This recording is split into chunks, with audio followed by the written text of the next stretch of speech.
Nat Turner, famous slave rebellion. He was enslaved. He got a group of people together. They go in the house. They kill the owners, the slave owners, hit the kids, tear out of town. They kill a bunch of people. They capture him. They kill him. After time, Nat Turner becomes a hero. He becomes a hero for two Black people as someone who did not sit down and take it, who saw the injustice, who rose up, who fought back, who killed children and people maybe who were innocent, but nobody is innocent in the system.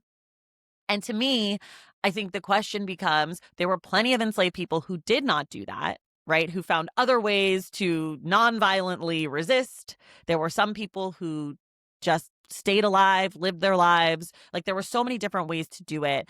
And I think, like, when it comes to Frankenstein's creation, I am compelled by him as this figure of resistance, because I do think that sometimes you gotta get buck wild. I don't know. But I don't know. I don't know that I'm right. That's just like where I kind of was thinking about it. Like, how long is he supposed to take everyone hating him and like him being told that he's the fucking worst and being kept away from other people and having no chance to be a human? Well, I if don't we know. think about, so when this book was written, um, and when it was published, it was 1807 when Britain, like, outlawed, like, the trade of slaves. It wasn't until Yes.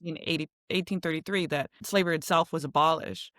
But between those 2 periods of times, like, this conversation would have been very, like, this is a conversation even, 18, 19-year-old Mary Shelley would have been party to. Very much so. So in the research I did, both she and Percy and her father were all abolitionists to the point, I Mhm. believe, that they did not eat sugar. That was like a kind of protest that people had at the time. Like, we don't eat Mhm. sugar, or they only ate sugar that was like slave-free sugar, whatever that means. Well, I know what that means, but anyways. Like a So conflict-free diamond. yes, exactly, exactly. That was their thing. So she was party to it. But what I also found out in my research is that Percy Shelley was very concerned about the revenge of freed slaves. So, like, once they were freed, he had this argument of like, well, of course they'll be vengeful, don't you think? And so some people read Frankenstein as a cautionary tale against releasing slaves willy-nilly, like of total abolition. And then some people read it as a text in favor of the abolition of slavery. So sorry, back to your point. Well, I think that it's interesting because the text, again, it does not suggest it was willy-nilly vengeance. Like, Right. Right. it wasn't. And Right. so, Was targeted. It was extremely targeted.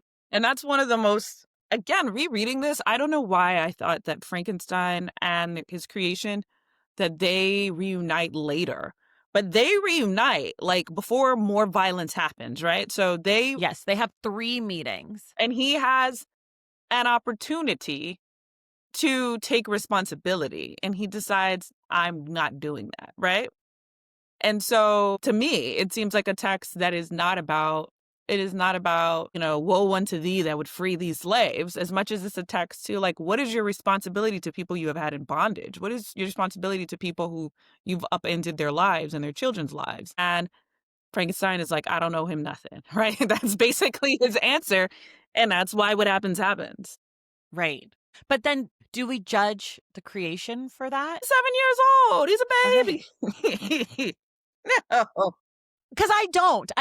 I applaud the creation for his targeted and specific violence and attacks on Frankenstein. I applaud him for his continued just relentless destruction.